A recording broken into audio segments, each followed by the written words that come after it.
Okay, thanks very much.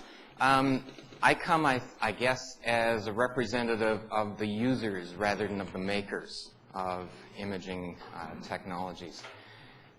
We already saw some of these statistics a little bit earlier. The fact that the Canadian population is aging, there'll be 21% of us over age 65 by 2026. Current health care expenditures of $3.54 billion in Ontario. There's obviously a lot of incentive to make things better for the aging population. And what I did by my survey across campus and trying to pull people who have interest into this, we've identified over 50 researchers, most of them on this campus, who are members right now of the RIA and have an interest in at least some aspect of aging. I want to give you a bit of a feel for the RIA before I actually launch into the imaging part of it. At the top there you see the sign for the village of Winston Park. Winston Park is located right down the far end of Westmount, just before you hit Fisher-Hallman. And that's what they call Main Street, up there in the center of the building there. So this area up in here, it's like walking down a street. You've got a barber shop, you've got a pub, you've got a library, you've got all sorts of things. This is the vision of the RIA. It's really a continuum of seniors living in healthcare, so people living in their own homes into living in institutions. And you've got community care, seniors who live in the community, who have care accessible, and right into seniors' apartments where care is available, to retirement homes with some assisted living, into true long-term care. And the village of Winston Park and a network of 7 other facilities throughout the province of Ontario are all owned by a group of individuals who have a real keen interest in integrating research with healthcare. Ron Schlegel, who used to be a faculty member in applied health sciences, is the guy who really is in charge of the whole thing. It's a very supportive environment. It's unlike going to some random long-term care, knocking on the door and hoping that they'll be interested in what you're doing. It's exactly the opposite. They encourage us to come in there and to get involved. So there are these centers, and as a consequence, there are a total of 3,000 individuals in the province of Ontario living within this facility who we can gain relatively easy access to as research participants. So Ron has already committed $2 million to the RIA. We already have that in hand. And he's committed another $2 million that's linked in with our CFI proposal that we recently put together. I've just highlighted in yellow the imaging components of this, and I'll talk about each of these as we go through. So from the Fmri to cardiovascular monitoring, I'll talk a little bit about the terahertz imaging because through Hamid Tazoush and Magdi Salama, they came to us wondering whether or not we could be part of this, and I'll try to explain how I see them working into the RIA as opposed to perhaps some of the other applications that many people have. And I'll talk about the bone and body composition. In my own lab, that's actually a picture of my own liver and inferior vena cava over on the left-hand side there. What we do is we image different components of the physiology and try to understand that physiology. Now, this is taken from an old analog system. We've converted over to a digital system, and we have definitely improved our capabilities here. Just a little sidebar. Yesterday, I was in Houston, Texas, and recruiting our first set of cosmonauts and astronauts, in whom we're going to be doing exactly this same set of measurements starting next January. And over on the right is an off-the-web image from a Philips site. The color in here is graded to the velocity of the blood flowing through that vessel. So we can actually get at blood velocity as well as the size of the vessels. We can then quantify how much blood is flowing, for example, into the liver and through the gut or back to the heart or to any region of the body. There's also live 3D ultrasound being used now. I couldn't get a good image to stick into here.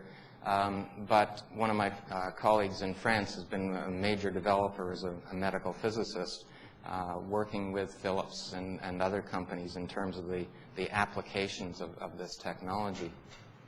So that's part of our CFI proposal, is to get hold of one of these Philips 3D ultrasound systems. Just a little quick look at something else in my lab, where we would image blood flow into the leg by, you can see the image up there. Like I said, it's our old analog system. But basically, this is the blood vessel here, and again, the color ultrasound to show the velocities. But also, this is the velocity down here. So we can actually record that velocity and match it up with the vessel dimensions, and as I said, get quantitative beat-by-beat information about how much blood is flowing into the leg, how quickly it flows in, and all sorts of different adaptations like that.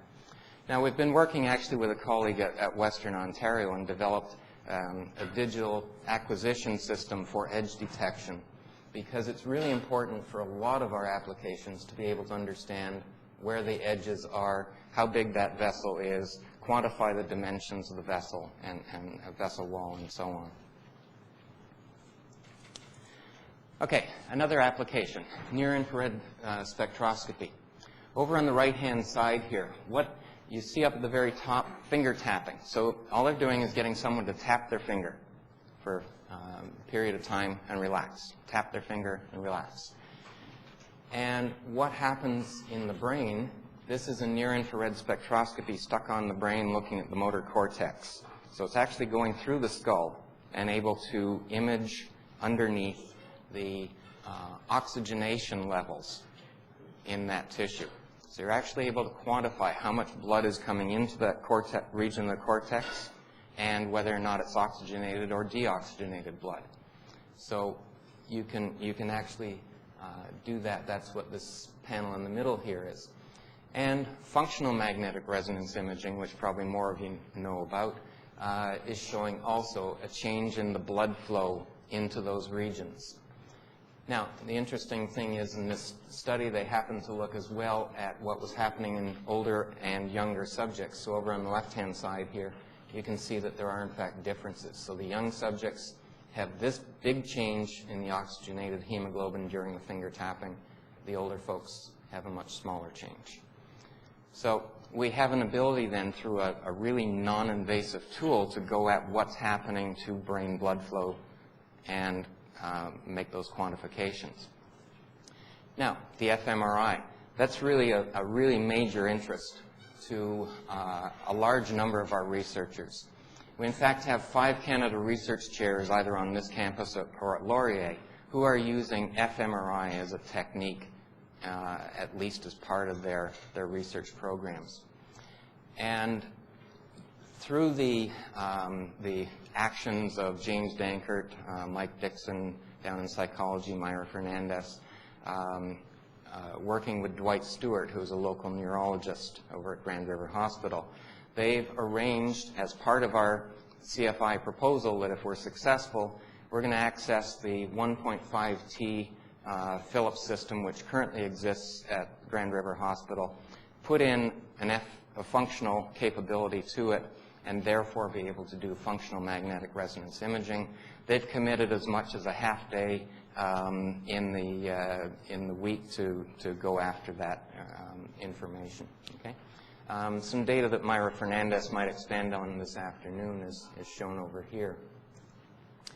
This is just another application of magnetic resonance with spectroscopy signals.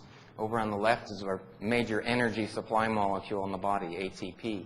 And down at the bottom, just simply what happens to that molecule as you exercise, so it depletes. And these are just some graphics of the time course of that change over here. So this is P31 that we're looking at here, and this is hydrogen up here to look at the saturation of oxygen inside the muscle cells. So you can actually quantify the muscle oxygenation levels. Now, this one is showing a couple of different techniques that we will use.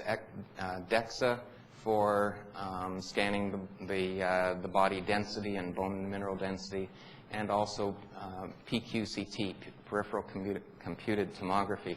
And it's really neat.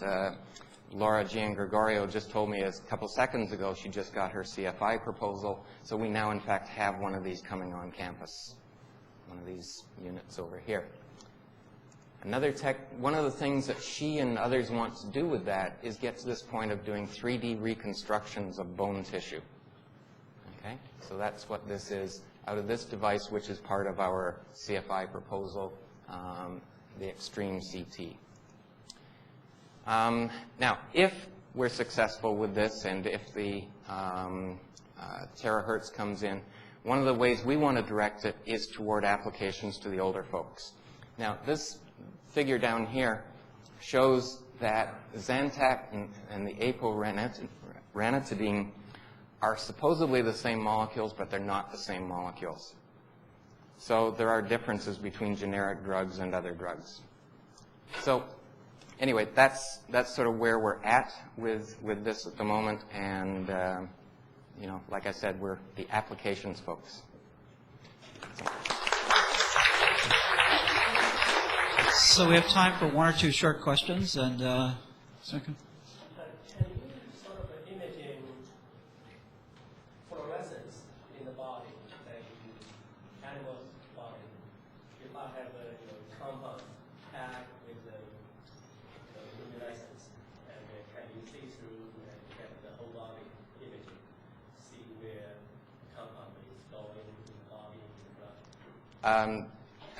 In a general sense, yes is the answer to that question. I guess we'd have to talk about the specifics of what you're trying to do and so on, but it's definitely used, yes.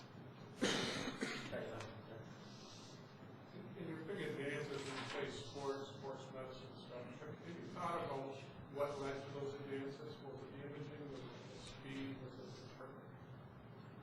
I don't think anything has to do with imaging in sports medicine other than, you know, diagnosis of injury. But so, I mean, we don't do sports medicine. We do understanding basic processes.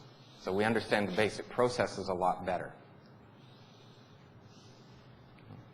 One final question.